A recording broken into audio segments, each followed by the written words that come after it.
Viewers, பொதுவா social மீடியாக்கள்ல ராஜாக்களும் ராணிகளும் ரொம்பவும் ஆடம்பரமாவும் சந்தோஷமாவும் வாழ்ற மாதிரி நம்ம பார்த்திருப்போம். ஆனா இது எல்லாமே உண்மை கிடையாது. சில ராஜ குடும்பங்கள்ல பிறந்ததுனாலயே அவங்க வாழ்க்கையில நிறைய கஷ்டங்களை சந்திச்சிருக்காங்க. அந்த மாதிரி ராஜ குடும்பங்கள்ல பிறந்து கஷ்டப்பட்டுட்டு இருக்க 6 பேரை பத்தி தான் நம்ம இந்த வீடியோல பார்க்க போறோம். இவங்க வாழ்க்கையெல்லாம் பார்க்கும்போது நம்ம வாழ்க்கையே எவ்வளவோ மேலன்னு உங்களுக்கு தோணும். இந்த வீடியோ பிடிச்சிருந்தா லைக் பண்ணுங்க. அப்படியே நம்ம தமிழ் கலாட்டா நியூஸ் சேனலை சப்ஸ்கிரைப் பண்ணி சப்போர்ட் பண்ணுங்க. நம்ம முதல்ல பார்க்க போறது டம்பஸ்ட் பிரின்ஸ். இப்ப தாய்லாந்து நாட்டுடைய இளவரசரா இருக்கிற மகா வஜ்லங்கோம்ங்கற இவர் மேல ஏகப்பட்ட கான்ட்ரோவர்சிகள் இருக்குது. இவர் ஒரு நாட்டுக்கு ராஜாவா இருந்தாலும் நிறைய கான்ட்ரோவர்சியான விஷயங்களை செஞ்சிருக்காரு. பொது இடங்கள்ல ஷார்ட்டான டிரெஸ்களை போட்டு சுத்துறது, நிறைய கல்யாணங்களை அடுத்தடுத்து பண்ணிக்கிறது, நாயுடைய பிறந்த நாள் விழாவுல இவர் மனைவியையே அரை நிறுவனமா வச்சிருந்ததுன்னு இவர் நிறைய விஷயங்களை பண்ணியிருக்காரு. இவர்கிட்ட வேலை பார்த்த ஸ்ரீரஸ்மி ஸ்வாடிங்கிற இந்த லேடி பாடி கார்டையே 3வது கல்யாணமும் பண்ணிக்கிட்டாரு. அதுக்கப்புறம் இவர் மனைவியை பழி வாங்குறதுக்காக இவங்க அப்பா அம்மாவையே ஜெயில போட்டுட்டாரு. இந்த லேடிக்கு பிறந்த பையன் தான் டிபங்கோன். இந்த பையனை தான் இப்ப எல்லாரும் டம்பஸ்ட் பிரின்ஸ்னு சொல்றாங்க. இந்த பையன் சின்ன வயசுல ரொம்பவும் நல்லா தான் இருந்தான். ஆனா இவருக்கும் இவருடைய மனைவிக்கும் ஏற்பட்ட சண்டையில இந்த பையனை அம்மா கிட்ட இருந்து பிரிச்சு தாய்லாந்து நாட்டுக்கே ராணியா இருந்த இவங்களை மொட்டையடிச்சு ஒரு ஆசிரமத்துல சேர்த்து விட்டுட்டாரு. இந்த பையனை அவன் அம்மா கிட்ட இருந்து பிரிச்சதுக்கு அப்புறம் இந்த பையனுக்கு லேர்னிங் டிசபிலிட்டி வந்துருச்சாம். இதனால மன வளர்ச்சி குன்றிய பையன் மாதிரி நடந்துக்க ஆரம்பிச்சிருக்காரு. சின்ன வயசுல எந்த குறையும் இல்லாம நல்லா இருந்த இந்த பையன் ராஜ குடும்பத்துல பிறந்ததுனாலேயே பல கஷ்டங்களை அனுபவிச்சு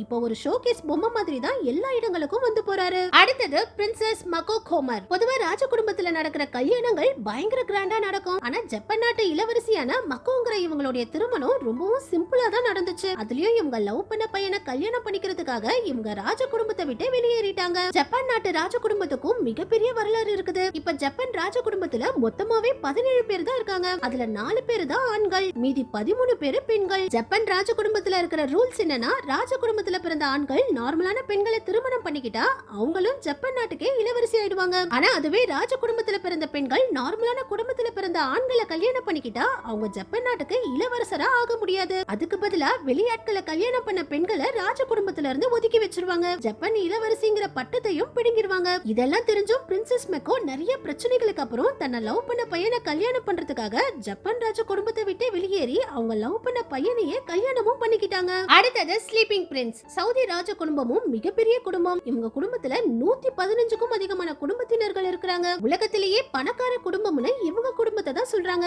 இப்ப மன்னரா இருக்கிற முகமது பின் சல்மான் தான் அரபு நாடுகள்லயே பவர்ஃபுல்லான தலைவராகவும் இருக்காரு. ஆனா இவங்க ஃபேமிலில ஒருத்தரான பிரின்ஸ் அல் வலீத் பன் கலீதுங்கிற இவருக்கு ஒரே ஒரு ஆண் பையன் தான். இந்த பையனுக்கு சின்ன வயசுல இருந்தே ஹார்ஸ் ரைடிங்கும் கார் ரேஸும் தான் ரொம்பவும் பிடிக்குமா. இந்த பையனுக்கு 16 வயசு இருக்கும்போது லண்டனுக்கு படிக்க போயிருக்காரு. அங்க நடந்த ஒரு கார் விபத்துல இந்த பையன் கோமா ஸ்டேஜுக்கு போயிட்டாரு. அதுல இருந்து இப்ப வரைக்கும் 20 வருஷமா இந்த பையன் கோமாவிலேயே தான் இருக்காரு. இதனாலதான் இவரை ஸ்லீப்பிங் பிரின்ஸ்னு சொல்றாங்க. இவங்க அப்பா தம் பையன் கண்டிப்பா என்னைக்காவது ஒரு நாள் கோமாவில இருந்து மீண்டு வருவான்னு நம்பிக்கையோட இருக்காரு. தினமும் இவரோட பையன் கிட்ட வந்து பேசிட்டு தான் வெளியவே கிளம்புவாராம். கொஞ்சம் கொஞ்சமா இந்த பையனுடைய ஹெல்த்லயும் இம்ப்ரூவ்மெண்ட் இருக்கிறதாவும் சொல்றாங்க. இவங்க அப்பா 20 வருஷமா இந்த பையன் மேல வச்சிருக்கிற நம்பிக்கைக்காவது இந்த பையன் சீக்கிரமே கோமால இருந்து மீண்டு வரணும். அடுத்தது அக்லியஸ்ட் பிரின்சஸ். பெல்ஜியம் நாட்டு இளவரசியான மரியா லௌராங்கிற இவங்கள தான் சோஷியல் மீடியாக்கள்ல அக்லியஸ்ட் பிரின்சஸ்னு கிண்டல் பண்ணாங்க. ஏன்னா இவங்க குடும்பத்துல இருக்கிற எல்லா பெண்களும் பொது இடங்களுக்கு நிறைய மேக்கப்புகளோட காஸ்ட்லியான Dress போட்டுக்கிட்டு அழகா வரும்போது இவங்க மட்டும் சின்ன வயசுல ரொம்ப குண்டா இருந்ததுனால ஸ்கூல்ல எல்லாரும் இவங்கள புள்ளி பண்ணிருக்காங்க.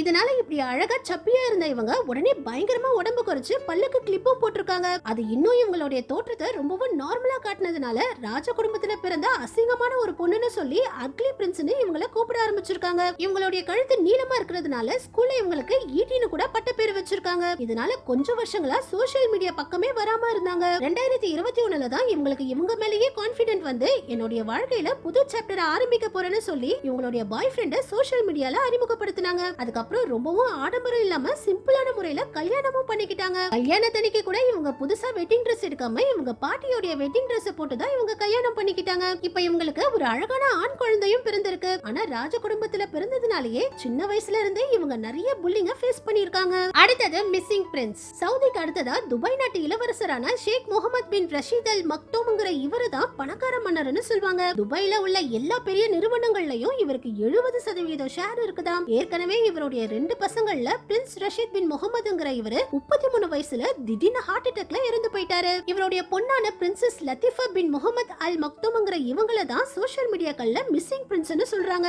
ஏன்னா இவங்களுக்கும் இவங்க அப்பாவுக்கும் ஏற்பட்ட கருத்து வேறுபாடுனால இவங்க துபாயை விட்டு விட்டே தப்பிச்சு போக முயற்சி பண்ணாங்க. அதுக்கப்புறம் இவங்க அப்பாவே இவங்கள ஹவுஸ் அரெஸ்ட்ல வச்சிருக்கிறதா வீடியோ கூட வெளியிட்டாங்க. இவங்கள சுதந்திரமா வாழ விட சொல்லி ஃப்ரீ லத்தீஃபான நிறைய பெண்கள் போராட்டங்களை நடத்தினாங்க. இந்த மாதிரி இவங்க கொஞ்சம் வருஷங்களா எங்க இருக்காங்கன்னே தெரியாம இருந்ததுனால தான் இவங்கள மிஸ்ஸிங் பிரின்ஸ்னு சொல்றாங்க. இவங்களும் இப்போ என்னுடைய வாழ்க்கையில புது சாப்டர் ஆரம்பிச்சிருக்கேன்னு சொல்லி துபாயை விட்டு வெளியேறி இப்போ உலகம் முழுக்க டிராவல் பண்ணிட்டு இருக்காங்க. துபாய் நாட்டுக்கு இளவரசியா பிறந்ததுனாலேயே ஒரு சுதந்திரமான வாழ்க்கையை கூட வாழ முடியாம இவங்க வாழ்க்கையிலயும் நிறைய கஷ்டங்களை அனுபவிச்சாங்க. நம்ம கடைசியா பார்க்க போறது பிரின்ஸ் ஹாரி. உலகத்துல இருந்த ராணிகள்லயே எலிசபெத் ராணி தான் உலகம் முழுக்க ஃபேமஸா இருந்தாங்க. இவங்களுக்கு தான் எல்லா நாடுகளும் நிறைய சலுகைகளையும் அறிவிச்சாங்க. அமெரிக்காவுக்கு கூட இவங்க விசாவே இல்லாம போக முடியுமா. ஆனா இவங்களுடைய பையன் டயானாவை கல்யாணம் பண்ணும் போதே இவங்களுடைய இன்னொரு முகம் வெளியே தெரிய ஆரம்பிச்சது. டயானாவுக்கும் இவங்களுக்கும் சுத்தமா ஒத்து போகவே இல்ல. ரொம்பவும் பிரம்மாண்டமா டயானாவுடைய கல்யாணத்தை நடத்தினாலும் இந்த கல்யாணம் சீக்கிரமே டைவர்ஸ்ல தான் போய் முடிஞ்சிச்சு. அதுக்கு காரணமே ராஜ குடும்பத்துடைய ரூல்ஸ்னு சொல்லி டயானாவை ரொம்பவும் கஷ்டப்படுத்தி இருக்காங்க.